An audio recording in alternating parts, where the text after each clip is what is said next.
გაიმართა მწვანე ენერგეტიკული ტარიფის მე-10 საკოორდინაციო შეხვედრა, რომელშიც მონაწილეობდა საქართველოს, აზერბაიჯანის, რუმინეთის და უნგრეთის დელეგაციები.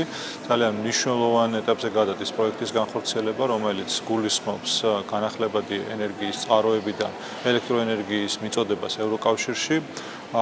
ჩვენ უკვე შევქმნით ერთობლივი საწარმო, რომელიც დაფუძნებულია საქართველოს სახელმწიფო ელექტროსისტემის და აზერბაიჯანის, უნგრეთის და რუმინეთის გადამცემი ოპერატორების მიერ.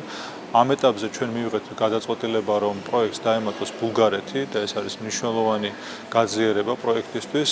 შესაბამისად, ბულგარეთის ენერგოსისტემა იქნება გამოყენებული პროექტის კონკურენტუნარიანობის გასაზრდელად და ვფიქრობ, რომ კიდევ უფრო პერსპექტიული შეიძლება იქიდან გამომდინარე, რომ დღეს ევროპაში 3-ჯერ, 5-ჯერ აღემატება ელექტროენერგიის ფასები საქართველოში ან ჩვენს რეგიონში არსებულ ელექტროენერგიის ფასებს, რაც გვაძლევს იმის მოლოდინის საშუალებას, რომ რეალურად პროექტი იქნება ეკონომიკურად მდგრადი.